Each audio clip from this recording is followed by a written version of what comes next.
Oh, je n'ai pas cette prétention. Je crois que François Bayrou a réussi à rassembler autour de lui tous ceux qui ne voulaient plus d'un maire socialiste à Pau, et je me réjouis de son succès. Mais il y a beaucoup d'autres succès qui me réjouissent aussi. Je suis allé, par exemple, soutenir Xavier Bonnefond à Angoulême. Il gagne. Il semble qu'à Périgueux, nous soyons bien placés aussi. Limoges, Reims, un peu au-delà, évidemment, de notre région. Angers, vous voyez qu'il y a beaucoup de raisons ce soir de dire que l'UMP progresse. Périgueux où Antoine Audy, l'UMP, Antoine Audy a été élu au second tour. On sait que vous ne participez pas évidemment au second tour, mais le troisième tour, celui de la présidence de la CUB, est en cours. Est-ce que des villes vont basculer et offrir la présidence de l'UMP, la présidence à l'UMP? Avez-vous des tendances que nous n'avons pas?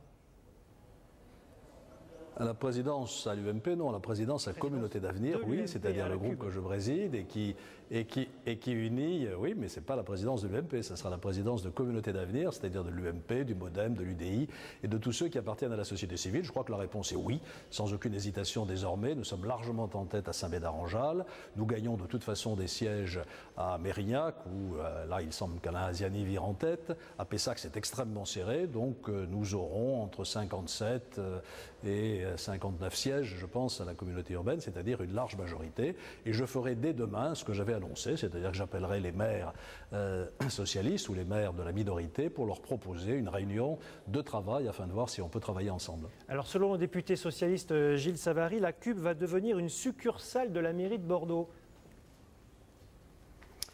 Oui, bon là, on reconnaît la hauteur de vue de M. Savary. Je voudrais rappeler que quand j'étais président de la CUB, demander au maire de la Rive-Droite si on a oublié les communes de la Rive-Droite. Le tramway est monté sur les coteaux de Garonne, la zone franche urbaine a concerné aussi bien la ville de Senon que la ville de Floirac ou la ville de Lormont, et ainsi de suite. Ceci est absurde, et d'ailleurs, c'est mépriser une fois encore, comme le fait souvent M. Savary, des personnes comme Alain Casabonne, qui l'a battu déjà plusieurs fois, ou bien encore comme Michel Labardin, ou comme Christophe Duprat, qui ne laisseront naturellement pas, si j'en avais la moindre tentation, faire en sorte que Bordeaux prennent tout. C'est absurde. Un dernier mot sur la communauté urbaine de Bordeaux. Vous avez parlé de cogestion, mais est-ce que la gauche, au vu de ces faibles résultats, aura quelque chose à négocier avec vous?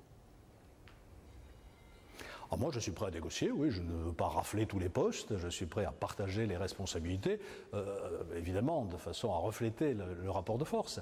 Mais on va voir dès demain matin, je vous l'ai dit, je vais décrocher mon téléphone et appeler mes collègues maires d'abord, je vais réunir les maires de Communauté d'Avenir, naturellement, demain matin, et ensuite, nous ferons une démarche auprès des maires de la minorité pour leur dire, essayons de voir si on peut bâtir ensemble un programme de travail sur les 6 prochaines années. Et si tel est le cas, eh bien, je suis ouvert à un certain partage des responsabilités, mais je suis assez optimiste. J'ai de bonnes raisons de penser que cette proposition sera suivie des faits. Alors vous le savez, Alain Juppé, un remaniement ministériel est prévu peut-être dès le début de la semaine, dès demain. Qu'est-ce que vous attendez de ce remaniement ministériel? Est-ce que le virage politique social-démocrate de François Hollande est une bonne chose?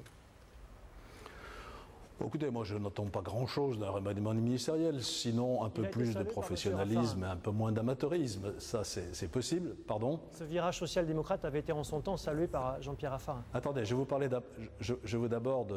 d'abord du remaniement ministériel, oui, pour vous dire que je n'en attends pas grand-chose, sinon un peu plus de professionnalisme que d'amateurisme. Sur la ligne politique, il faut des changements profonds. Certes, il y a eu un changement de cap avec le pacte de responsabilité, mais ce pacte de responsabilité reste virtuel aujourd'hui.